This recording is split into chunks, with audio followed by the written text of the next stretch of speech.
Okay, I'm here with two of the most inspired and inspiring guests of our conference. So I'm happy to be with Brendan and with Brock. My first question is, how do you like here? How do you find the atmosphere? And what was your first impression of BlockShow Asia up to date? Well, glad to be here at Cointelegraph's BlockShow Singapore edition. Our pleasure. Nice, the weather's good. Obviously exciting. We got $10,000 BTC. The fact that you guys were able to time this and time that so well to coincide with your event, nicely done. Yeah, we were just making some magic before going to pre-party. Yeah, it takes a lot of money. Big pump. It's a beautiful event, very well put together. A lot of good people that you guys have brought in, so good job.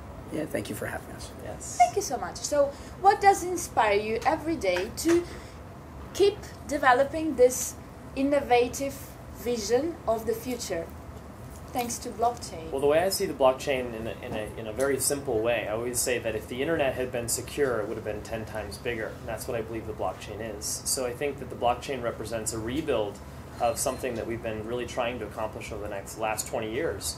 But we're able to remove all those centralized nodes and really create technology that is truly decentralized and condensed into purely open source technology, which is completely inclusive and 100% aligned. Yeah, think of all of what we have today as kind of the old internet with training wheels, and we're about to have kind of the new internet that, we'll be able to do 10 times what we can do currently, or more, to the moon and beyond. Where do you find energy for all of this? I mean, how many projects do you have, guys, for you too? I only have one. But like one. I'm over 100, yeah. Okay, so 101, like Dalmatin. So Yeah. where do you find energy? Well, energy is something that you actually can create. Energy is an interesting thing. It's all energy. It's all frequency. And there are ways to create energy. Part of it is just conditioning of the human body, become a biohacker. I've got a chip in here. Also, there's things like you can take things like there's nootropics. You can take things that will improve your brain's ability to retain and recall information. Your diet, you are what you eat. Exercise. There's lots of things you can do to, give yourself more energy. Interesting thinking. Everyone pulls energy from different places, right? And so for me, just seeing the impact of what this technology is capable of is, I think, what a lot of the whole industry draws energy from. So being at conferences like this and seeing the people that are being affected by it, working with the developers, of course, is a huge inspiration for everybody involved. What was your last inspiration that you read somewhere? Like a book? Recently inspired? A book called Stealing Fire. It's one I'd recommend right now. Ah, great. Okay. I'm making kind of a list of the books recommended by the speakers of BlockShow Asia. No repetitions up to date. Well, you got a lot of interesting people here, so yeah. Interesting, yeah. A lot of different points of view. And you? I haven't read a book in a while just because of how busy I've been, but most of the stuff that I read that I pull inspiration from is usually things that are created by the community, the EOS community. So I read a lot of, I lurk around and read a lot about what people are saying and try to figure out things we're doing well, but also pain points, things that we can do better. Kaizen. Great. Speaking about your time, do you spend more time with people or with numbers, codes, and the technologies? I'm an even mix, so I'm what you call an extroverted introvert, right? So I do enjoy being with people, I enjoy coming to conferences like this, but then I also very much enjoy going away and actually working very close with the product, making sure that it's built for everyone, built for people that are very tech savvy, but also not. So I do a good mix of both. I'm a very numbers-driven person, so I see the world in logic and math. So definitely both for me. Interesting. For you? I'm more of an extrovert. Okay. Extroverted extrovert. Yeah. Squared. Yes, I would say So, maybe cubed. So people more. I don't sleep much. I try to sleep 4 hours every other day. And then you travel, so like this, you like gather normally not, more days. Yeah, well, my goal is like maybe a couple of months ago, I think I was on a 3-week European tour. I not once slept in my bed. I only slept in cars and on planes. And in Europe, when your flights are never more than 3 hours, it means you're not getting much. Car or plane? It depends on whether I'm in coach or business, or I guess it depends on the vehicle.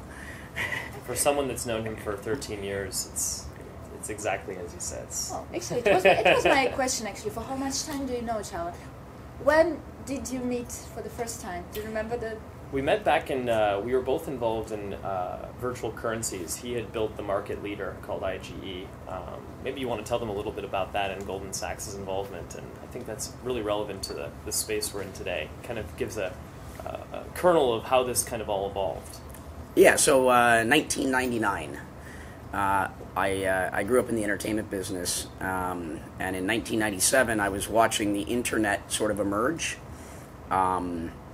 as a hot sector, and I'm a kid, I'm 17, and I'm going, wow, look at all these startups, and wow, look at all this money being made, and oh wow, so exciting. Do I want to stay in the entertainment business? Because I was producing little movies at the time, and I said, no, I want to go get into this internet thing. This is more exciting than the entertainment business.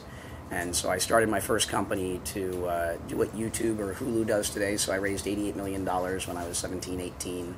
That business went bankrupt when the... 1 million then. We raised 88 million. We spent 96. And so we went bankrupt when the bust happened along with everybody else. Broadband didn't roll out at the rates that all of us had hoped and analysts had forecasted. But I also grew up as a gamer. I was a professional gamer most of my childhood, and I was playing an early game known as Sanctum, which was a collectible card game meets kind of chess. It was a board game with cards, and they were digital cards, and so you would trade because you'd buy a pack and you'd have rares, uncommon and common, and they were trading. And so just like you had baseball card stores and comic book stores where you'd play Magic the Gathering or Pokemon and things, I became the main market maker. I was the guy selling all the singles. And so I contacted the game company and said, hey, I'd like to buy your virtual packs of cards in bulk and replicate basically the analog model digitally. And that was where I had my sort of eureka moment, which is just because something was intangible didn't make it any less valuable. And almost all great ideas stem from a very simple insight. Now, that game never had more than 5,000 users. So my other company was valued at $1 billion, and I'm like, and so I said, it just never became more than a side project. But after the internet burst, I went back to that business and I started a company called IGE. And so I built a supply chain of 400,000 people in China that were playing video games professionally to mine digital currency in games like World of Warcraft. And so I was the main market maker for all of the virtual worlds globally. Rolled up Korea and most of the major territories. And in that process, I raised a bunch of money from Goldman Sachs. My right hand was a guy by the name of Steve Bannon, who then became CEO, and that's how I met Brendan. Brendan was running one of the leading businesses for the selling of characters in the games. And so we were heavily involved in that space, and that was a lot of people that were involved in these virtual economies inside of big online video games were quick to adopt virtual currencies on the blockchain when they came to fruition, as you can imagine. And so Brock jumped in very early, and a couple of years ago, and I had been keeping tabs on it, started to really get into the space and understand, okay, well, we have this phenomenal technology that can now do peer-to-peer value transfer or secure data transfer. How can we scale it? What solutions out there, or is there any exist that can really go mainstream so that we could put every piece of content, every timestamp on the blockchain? And that's when I found our business partner, Dan Larimer, and his work with BitShares, Steam, and really his work with creating the first scalable, decentralized autonomous corporations. And EOS is a platform just to do that. The idea is that any developer, someone can build a website. They should be able to build the next iteration of Facebook, Uber, Airbnb. They need to be equipped with the tools to do so, and right now none of the existing platforms enable them to do that.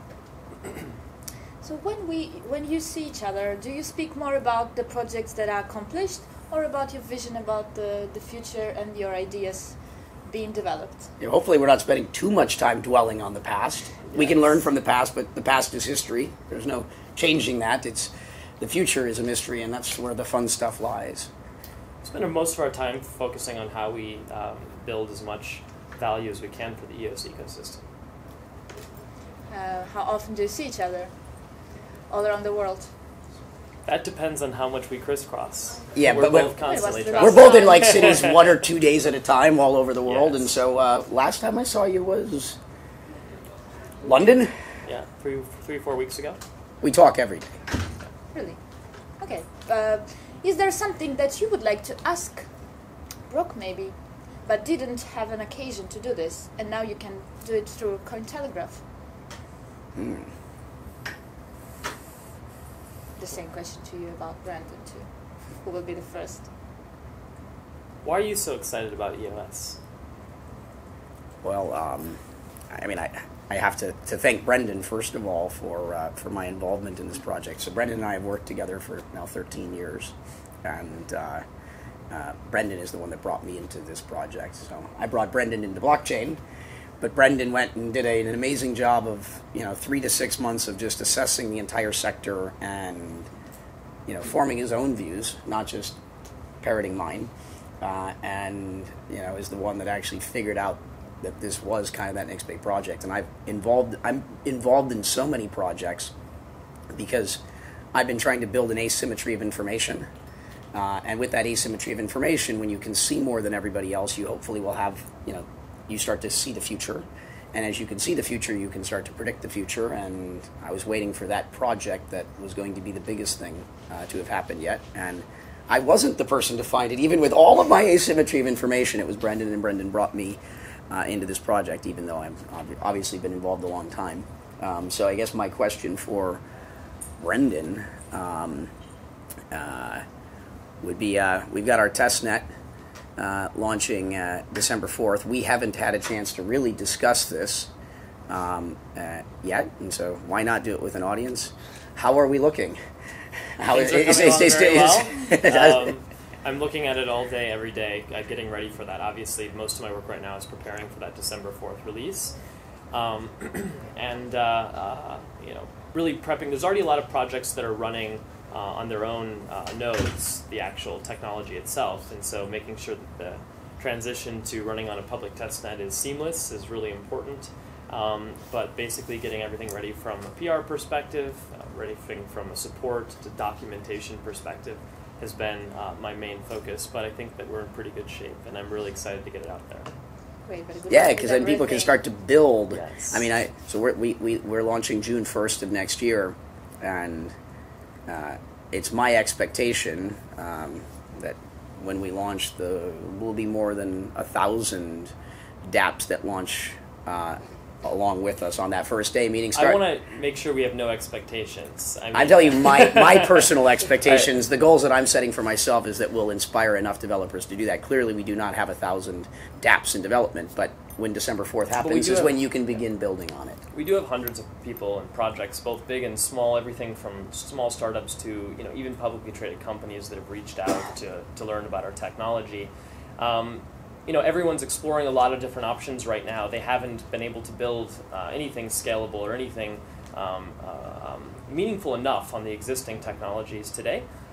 So a lot of the most interesting projects have been on the sidelines waiting for a more robust system to come into place. Initially, I thought, we need to get EOS out there and we need to pull some of the existing developers over to the platform. But what I've really seen is most of these more significant, more serious projects that are well-funded and well thought through haven't really jumped into the game yet, because very cursory due diligence of existing platforms, you reach the conclusion that you really can't go anywhere.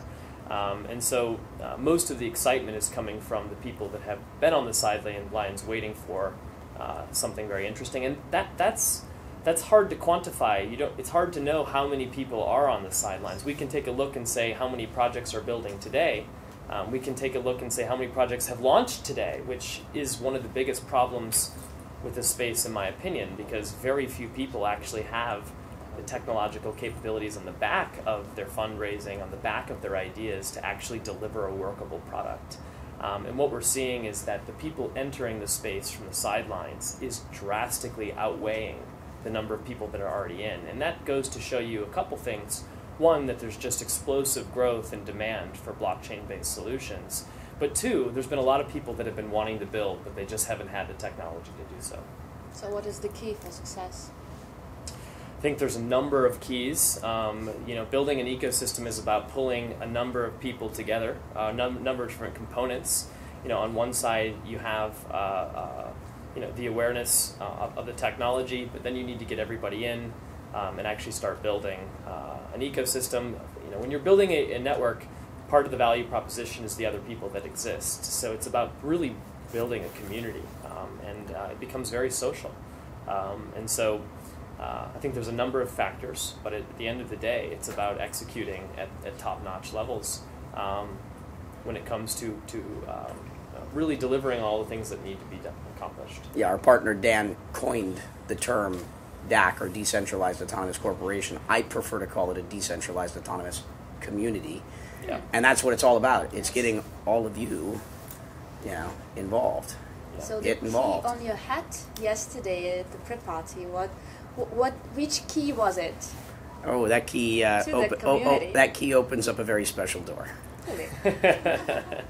So on this mysterious note, I would like to thank you very much for this talk, and enjoy your time here in Singapore at BlockShow Asia, and thank you very much for coming. See you next time. Thank you for having us. Thank you. Brock, I'm a big fan. Thank you for coming on the show. Well, thank you for having me here. And how you guys orchestrated all these Bitcoin highs, it timed perfectly with your show. I know. That requires some talent. I'm impressed. You got all the wheels lined up for this. Yeah. I mean, well, Brock, I knew you guys were good. So we have our guest here, Brock from Block.one, running solo today without his partner Brendan, who left last night. Yeah, we fly a lot. Brendan flew in, was here for like 24 hours, not even half a day, and to Singapore no less, from London. So our lives are eating airplane food and living in a cabin. Yeah, I try not to sleep anywhere but on planes and in cars. So today's going to be a very special interview segment with Brock here, because Brock is so full of mindset, advice, philosophy of life, that we got more to talk about him and what his view of the world is than actually going down into the nitty-gritty part of the blockchain technology, which we will get to it eventually. But you mentioned something off air just now that I was really impressed, and you talk about everything that you have on you is free, and you have a reason for that. Yeah, well, there's not a single thing down to my underwear, not a single thing on my body that I paid for. And every single thing that I have on me was a gift. And that's because I believe life, when you start to really understand it, is all about gifting. Mm-hmm. It's about superpowers. Mm-hmm. It's about developing skills and refining those skills that ultimately make you unique. If you don't know what your superpower is or superpowers, because we often have many, ask yourself that. And it sounds maybe silly because I'm using superhero type concepts. All it means is, what are you good at? Mm-hmm. What skills have you uniquely, refined over the course of your life? What are you exceptional at?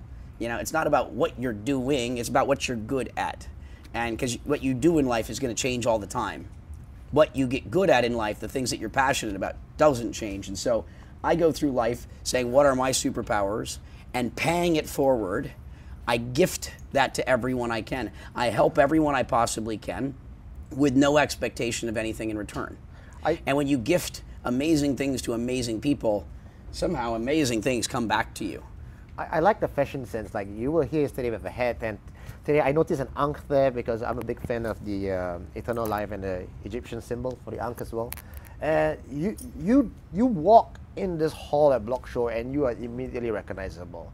You have that aura and presence. You fly around a lot and you're always smiling and I was like, yeah, sure, I'll do this interview. It's full of energy. What's the secret, man? There's a couple of secrets, but Ikigai is this Japanese concept of figuring out what you're good at, what you love, what your passions are, and what the world needs.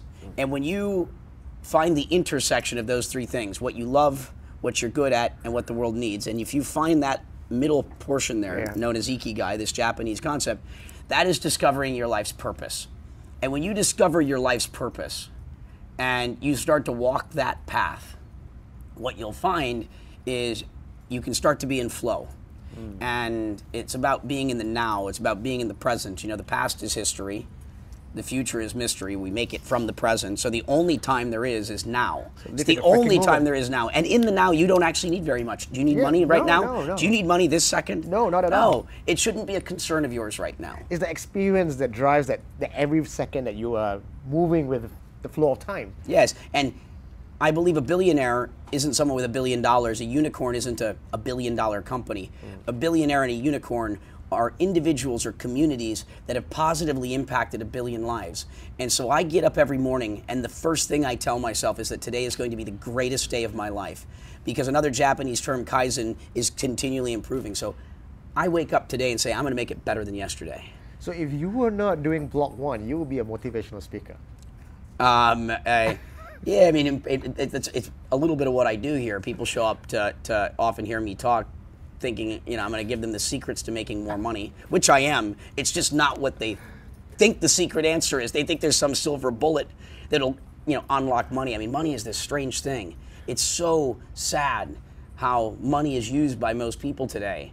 I love that money and greed is bringing people here, because it gives me an opportunity to do some jujitsu and, you know, basically give you that philosophical stuff, because a lot of people spend half their lives miserable thinking that only if they had money. If they had money, there's never going to be enough money, never. They'd be happy. So they spend they're not living in the present. They're focused on this future, going, if I get this thing, I'm going to have that thing, and that's going to bring me happiness. And if they're fortunate enough that they eventually make money, if they're one of those few that succeeds in making that money and fulfilling that dream, that vision they had for themselves, the funny thing is they find out that they're not happy. And a lot of those people then spend the next half of their life miserable in fear of losing it. So you work so hard to get it, and then you just don't want to lose it anymore, because now you have so much to lose. Yes, and you can lose anything. We don't own anything, in my opinion. You know, all of these things we just borrow. I like that idea. And if you're sitting at home watching this and thinking, oh shit, money is so important, this guy is talking crap, do know that Brock has actually, at the age of 19, if I'm not wrong, you made lots of money, and you 17. I raised $88 million when I was 17, 18 for my first company in '97. It sounds a lot, right? But you also lost even more. Yeah, whatever. It comes, it goes. Was there a learning curve from that? Yeah, I've you know, learned. Well, when you make and lose fortunes, you know, when you go through life's ebbs and flows, you eventually again learn happiness is in living in the present. I gotta ask this. Like, you are always living the present. The present is just that. It's a gift. Yeah. But have you ever had to struggle and feel that you're down, you know, with all these ups and downs, ebbs and flows, right? I've struggled more than anyone I know in some ways. You know, yeah, it's very easy in the external to go, oh, yeah. Look at this guy with all this money, and, yeah, he talks about how money's not important, and, you know, but, yeah, he doesn't deal with what I deal with. Yeah. And, yes, there are obviously lots of people out there that have struggled more than I have, but I promise you I've struggled. Of course. And I continue to struggle every day. In fact, the only time you don't struggle is if you don't do anything challenging, and have no inspiration or aspirations to do anything at all in your life. Then you're just cruising through, and then I've lost everything, and I thought my life was over. I thought I'd never have another opportunity again. Could you talk about that, like the lowest point in your life? Oh yeah, this is right at, you know, I was 19 years old. Had started my first unicorn, the old-fashioned kind. The dot-com era, right? Yeah, had $1 billion valuation business in '99, and the internet bubble burst. 2000 went bankrupt. We raised 88, spent 96. You know, and everybody starts accusing you of, you know, you were a scammer. This internet thing was a con. You know, you're a bad person. Look at that. And at that point, I was a washed-up actor, college dropout that just lost nearly $100 million of other people's money, and the only skill I arguably had was as an internet entrepreneur at a time that most people don't remember, but there was no one in the world willing to invest in the internet. And now you're toxic. Now you think no one in the world wants to talk to you. You think that your life is over. You know, I was just a 19-year-old kid.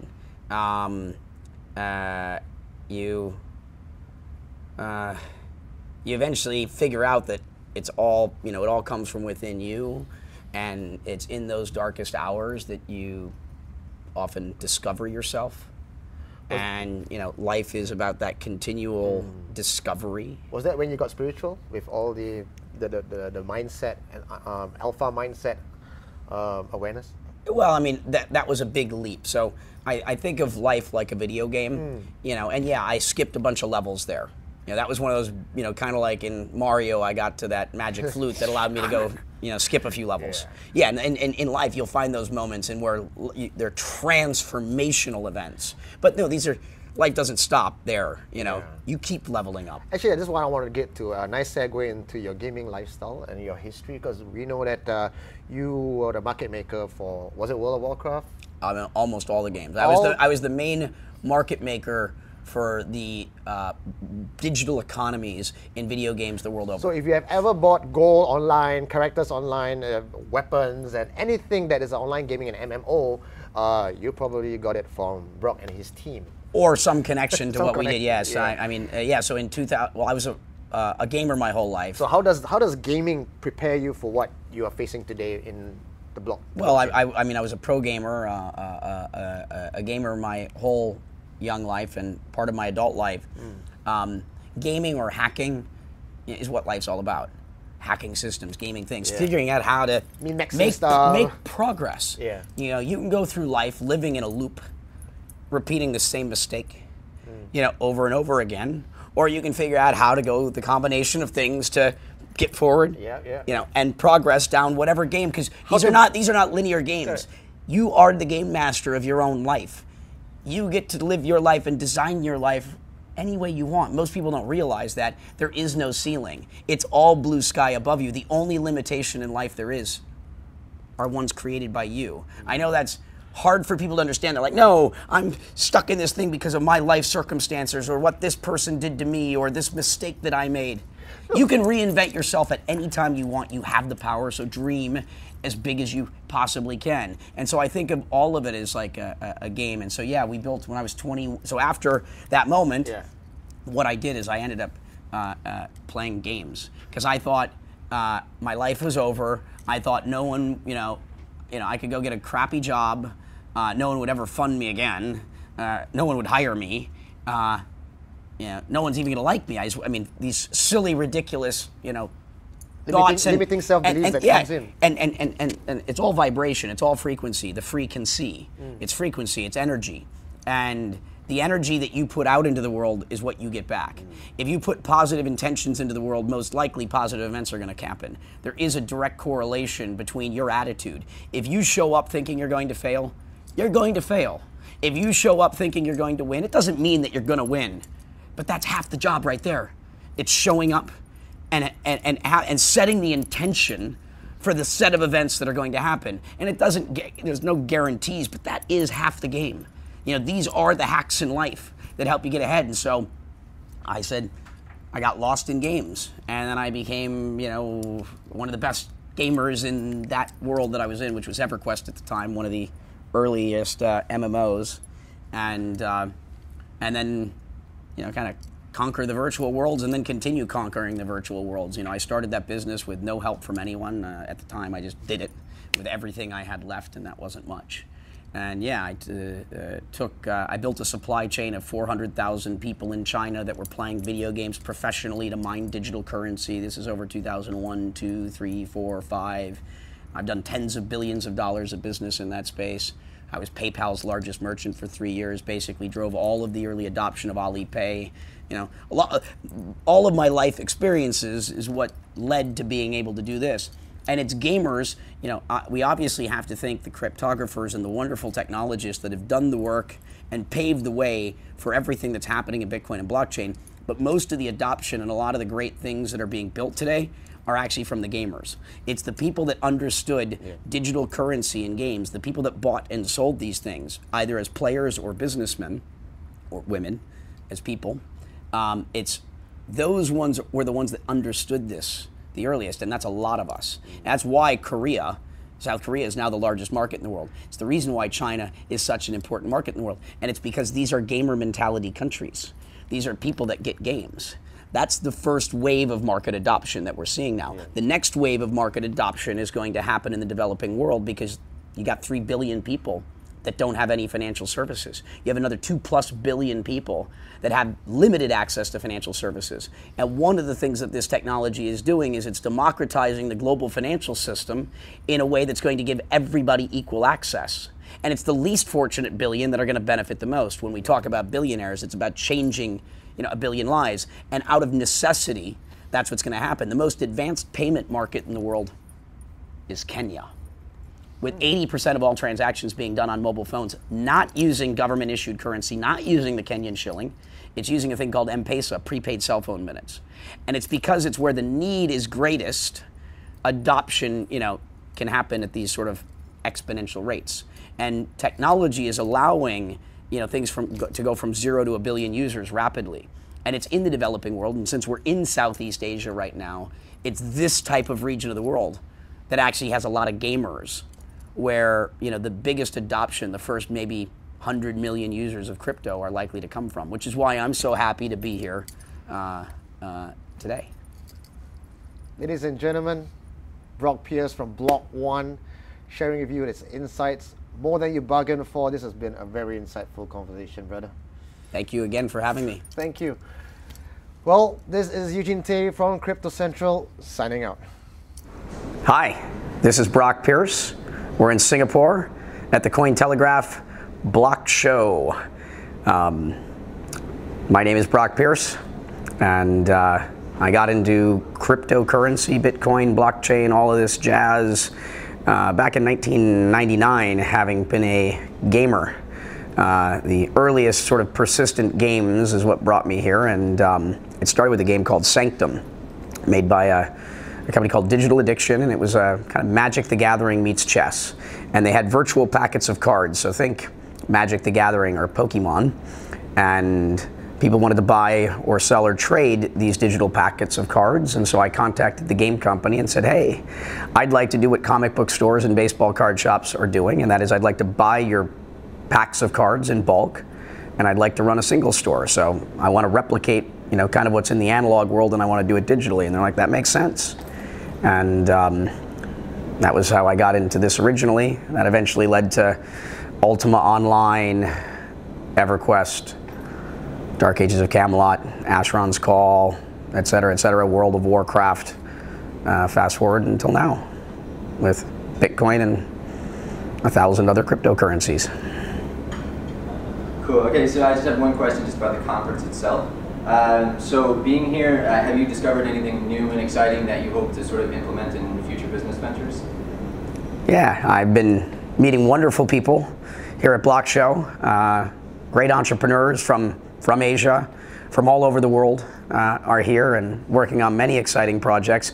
I like to think of this industry as one big family or community.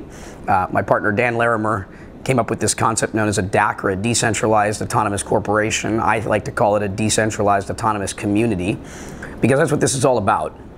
It's about building community. It's not trying to figure out what's best for you and what's going to serve you. It's about figuring out how to serve others.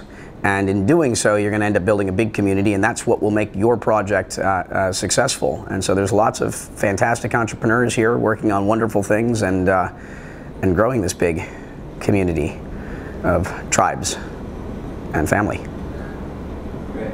It's sort of in the vein of helping others. I have a question about what kinds of skills do you think will be valuable in the future, since the mass adoption of this technology is going to be the end of many jobs. So how can we use blockchain to not only end useless jobs but also create fruitful ones? Yeah, in the jobless world we're moving into, where all of us are going to be unemployed, which is a good thing, it will allow us to go back to basics. I mean, prior to the Industrial Revolution, over 90% of the world's population were entrepreneurs. You only had two big centralized institutions, the church and state. And the Industrial Revolution is what gave rise to the mega corporation, which is what, has slowly been turning all of us into robots, machines. So in that world, we're going to be able to go back to building things that last. Instead of trying to hack together minimally viable products in a weekend to make money because that's our goal, we're going to go back to basics. And in those basics, there's this wonderful concept known as Ikigai. It's a Japanese term which means to figure out what you love. What are the things you're passionate about? Figuring out what you're good at. There's a lot of things that some of us love, but you just might not be, you know, I'm never going to be the best basketball player. It just wasn't in the cards for me. But figuring out what you're good at and figuring out what the world needs, what's going to serve others. And if you can figure out what the world needs, what you're good at, and what you love, you'll find eventually that center area there, which the Japanese call Ikigai, which is finding your real life's purpose, which instead of spending 1 or 2 or 3 years working on something or 3 days, you'll spend your entire life developing and perfecting skills, things that I like to call superpowers. You know, and that's what will eventually make you a superhero. And so it's figuring out those things and figuring out then with those things, those are your gifts that you can then serve and give to others. And you know, once you've found that, you're going to start to build amazing things, because you're going to go from being an amateur to being a master, you know, being a wizard, being a magician.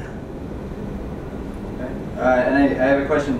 Part of kind of, I guess, what traps people now is like the system we have, especially with fiat money. And so what are the steps that you think we need to take to end fiat money, if you think that that is something that we should do? Yeah.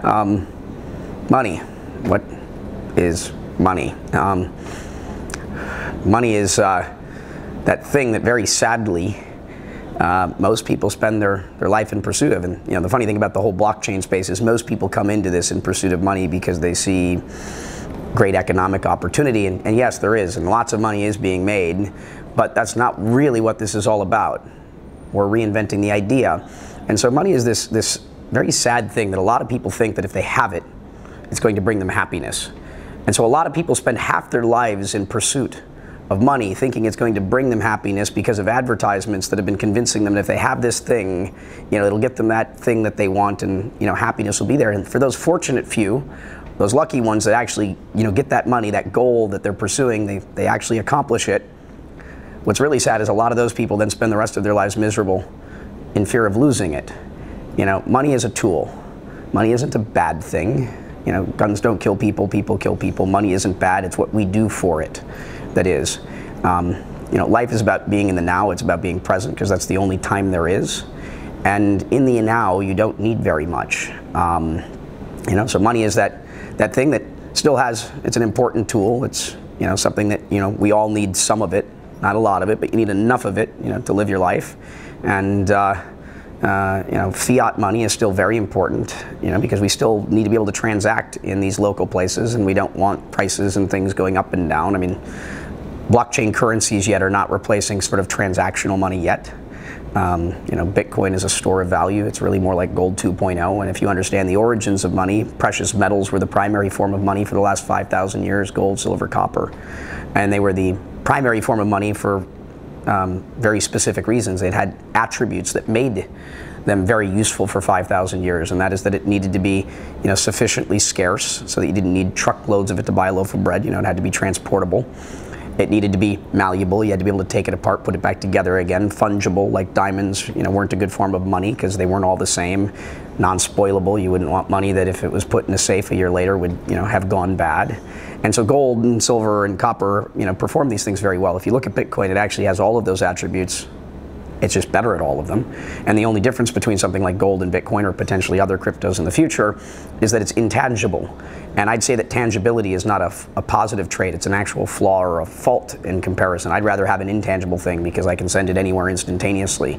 I can't really do that with something like gold. And then fiat money is this kind of thing we've only had for, you know, in its current form, less than 50 years. The entire monetary system of the world is a 50-year-old experiment. Something most people don't know.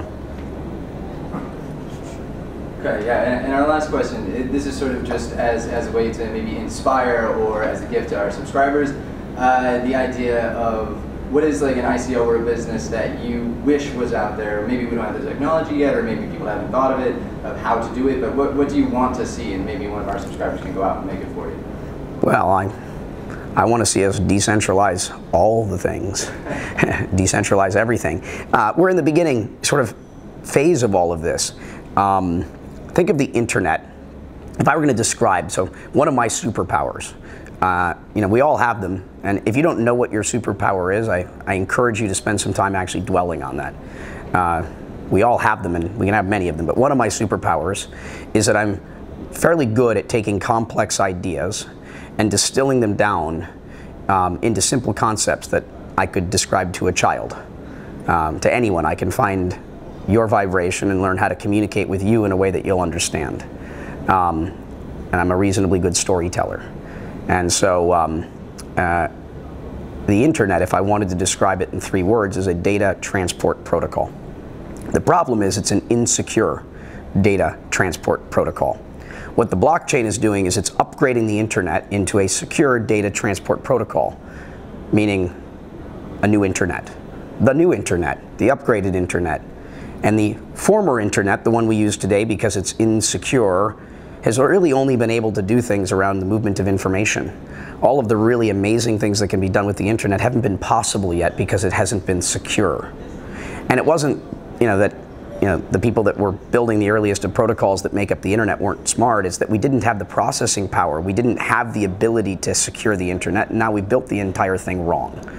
And everything is going to have to be rebuilt. So when we get scalable blockchains that secure everything, that are feeless, EOS, I think, is going to do a very good job of that come June 1st of next year.